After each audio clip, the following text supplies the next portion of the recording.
bonjour. Bonjour. Merci beaucoup de nous recevoir du coup à La Rochelle pour répondre à nos quelques questions. On va fêter les 10 ans, vous allez fêter les 10 ans du dispositif Yellow. Est-ce que vous pouvez nous faire un petit bilan? Écoutez, c'est un bilan favorable. Derrière cela, c'est une autre vue sur les mobilités dans une ville qui était définie et de les globaliser dans une politique générale. C'est une politique qui passe bien sûr par le développement des mobilités douces, le vélo. Le mot Yellow vélo, bien évidemment, mais aussi une offre de bus renforcée. Et depuis maintenant 3-4 ans, on a été amené à accélérer encore dans ce cap, parce que pour nous, tout ce qui est mobilité est un élément essentiel.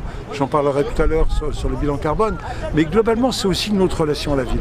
Les gens qui se croisent en marchant, comme on le voit là, eh bien, ils ont un autre regard. Il y a encore peu de temps, tous ces endroits-là étaient des parkings dans notre ville. Et quand des gens se croisent à pied, à partir du moment où les sols sont agréables, la marche à pied devient quelque chose d'extrêmement agréable. Et on avait besoin que les Rochelais se parlent, se rencontrent aussi. Quand une ville est fracturée par une route qui traverse la ville, ce qui était le cas sur le Vieux-Port, qui était devenu presque une voie urbaine, les gens ne se parlent plus, leur rapport à l'autre devient différent. Donc c'est à la fois une efficacité énergétique, mais avant tout une relation à la ville différente. Quand on se croise à vélo, quand on se croise à pied, on se salue. Quand on se croise en voiture, on le fait moins souvent.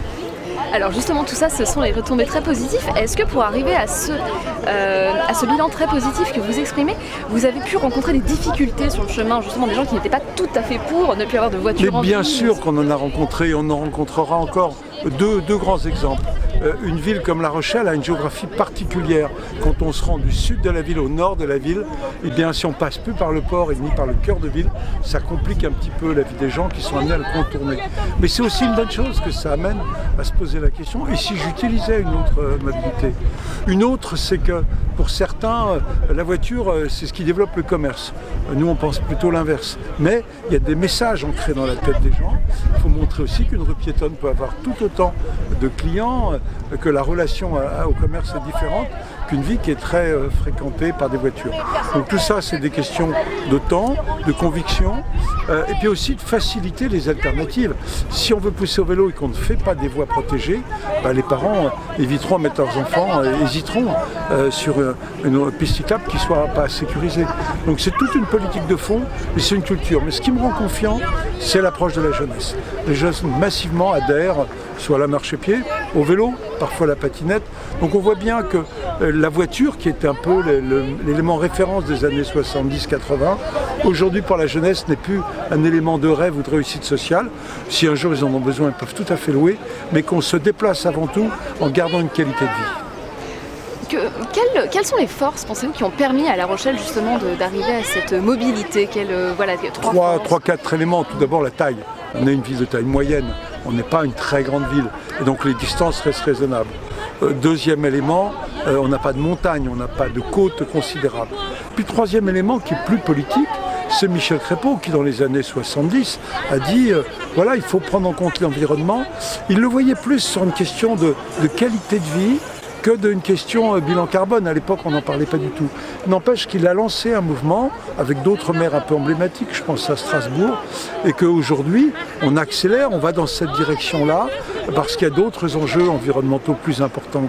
En tout cas, qu'on mesure plus qu'on ne les mesurait hier, mais on part de ce socle. Une ville de taille intermédiaire, pas trop de côtes difficiles, et puis une volonté politique qui a été dégagée depuis très longtemps. Alors justement, pour rebondir sur cette volonté politique, vous en avez amené une nouvelle, c'est d'arriver à être un territoire zéro carbone d'ici à 2030, très ambitieux, 10 ans avant les accords de Paris. Comment allez-vous le mettre en place? Alors comment? C'est-à-dire on va commencer par agréger tout ce qu'on fait déjà. L'avantage de ce cap zéro carbone, c'est de dire à tous ceux qui font des efforts dans l'isolation des maisons, sur les mobilités, sur la gestion des déchets, sur les boucles énergétiques, de se dire attendez, tout ce que vous faites chacun de votre côté, ça s'inscrit dans un grand programme qui est finalement le programme zéro carbone. Donc il y a là le rassemblement d'efforts qui s'étaient faits de manière un peu disparate. Ensuite, il faut mesurer, il faut rationaliser tout ça. Oui, zéro carbone, mais comment est-ce qu'on le mesure? Comment on accompagne? Donc tout cet effort est permis par une objectivation des données, c'est-à-dire de se dire, voilà, je passe de la mobilité voiture à la mobilité bus, quel est mon bilan? Alors ce qui nous freine un peu, c'est les évolutions technologiques. Parce que par exemple, on veut passer au bus électrique, on en aura bientôt, mais des vrais bus électriques, et on dépend un peu de l'offre sur le marché. Sur l'isolation, il faut aussi des maisons et du patrimoine existant.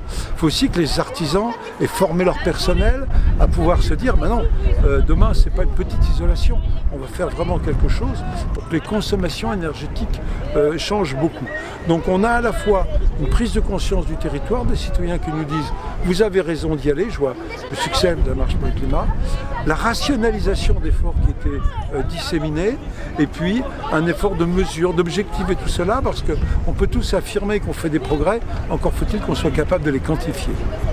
Justement, pour en revenir à ces mobilisations citoyennes et le fait que les citoyens souhaitent de plus en plus faire partie prenante des décisions, est-ce que dans l'idée d'atteindre ce territoire zéro carbone, vous allez mettre encore plus les citoyens au centre de la prise de décision? Est-ce que c'est quelque chose que vous allez faire et comment? Alors comment? Tout d'abord, ça passe par de l'information et de la sensibilisation, parce qu'il faut que les citoyens soient bien formés. On a même des citoyens qui ne sont pas du tout climato-sceptiques, mais qui nous disent expliquez-nous les mécanismes. Ça veut dire beaucoup de conférences. Avant-hier, c'était Jean Jouzel qui était à La Rochelle pour expliquer la situation. Avec lui, une glaciologue. Voilà, c'est Isabelle Autissier qui, sans arrêt ici à La Rochelle, nous parle de ces questions-là. Et donc, on va avoir aussi un lieu qui va s'appeler l'espace climat-océan, dans quelques mois à La Rochelle, qui expliquera.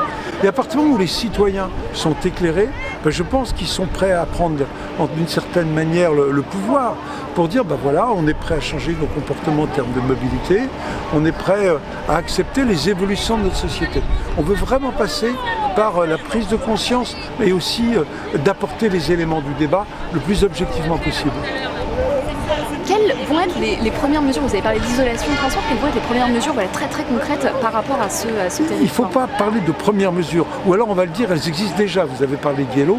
En anticipation, Yellow était déjà une première mesure. Et ensuite, c'est plutôt un cheminement méthodique, régulier, pas d'effet de manche, ça ne sert à rien. Mais de dire, par exemple, la gratuité qui a été faite il y a déjà quelques années, des voitures électriques pour le stationnement en ville, était déjà aussi un bon signal. Et puis, le signal le plus fort, c'est quand les entreprises s'approprieront cette démarche en disant « j'ai fait mon bilan, voilà ce qu'il me reste à faire demain pour améliorer, par exemple, la mobilité de mes salariés ». Donc, on ne va pas être, je dirais, dans des mesures anecdotiques. Chaque mesure sont prises au fond et elles s'inscrivent dans un programme pour certains éléments ont déjà été lancés par nos prédécesseurs. Donc c'est une continuité? C'est une continuité, une accélération aussi quand même, mais on bénéficie d'un courant de pensée.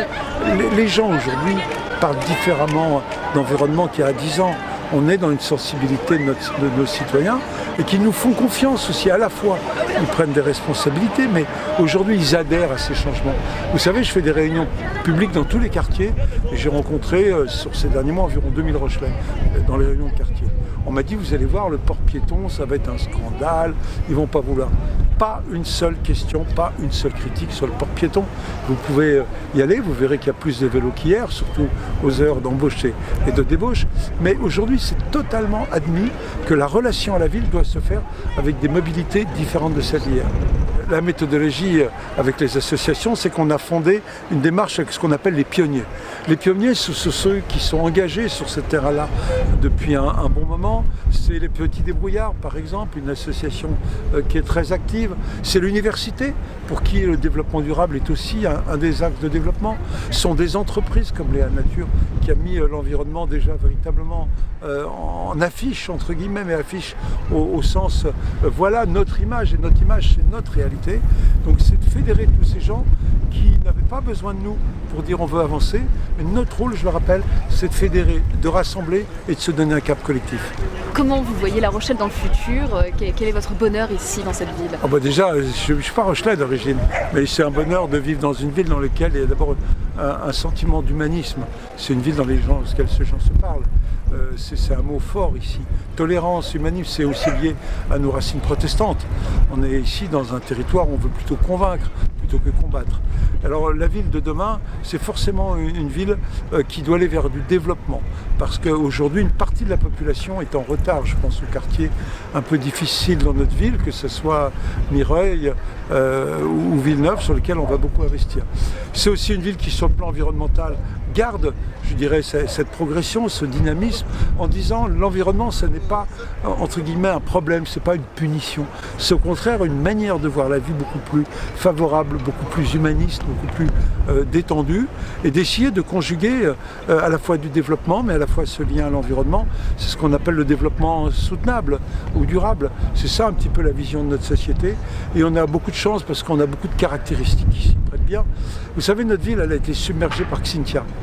Et les gens se disent, bon, c'est bien, vous avez augmenté les protections, mais demain, on ne va pas monter des digues autour de la ville. Donc essayons de prendre le problème dans le bon sens pour essayer de limiter ces évolutions de l'océan. Et puis notre problématique ici, on retrouve la même aujourd'hui à La Rochelle. Il y a une délégation du Mexique, une ville côtière comme Campeche, qui se pose les mêmes problèmes. En Indonésie, nous sommes en relation avec des villes qui ont les mêmes problèmes. Donc on essaye d'avoir des réponses collectives et beaucoup de nous appuyer sur notre université qui est très en pointe sur ces domaines. Alors vous êtes marin. Oui. Vous avez, alors c'est quoi votre petit bonheur sur cette planète? Moi c'est mon petit bonheur personnel, c'est d'être en mer. C'est d'entrer dans une ville par la mer. Vous savez, passer entre les tours par la mer, c'est toujours un bonheur, quel que soit le bateau, que ce soit le passeur qui nous relie, que ce soit un petit voilier, c'est ça, c'est le bonheur d'être dans cette ville, qui est une ville très apaisée, et dans laquelle on a du développement. C'est pas une ville, entre guillemets, qui se repose, il y a beaucoup de créativité dans notre ville. C'est ça, c'est cette notion de développement soutenable qui est au cœur de notre réflexion. Parfait. Merci beaucoup. Voilà.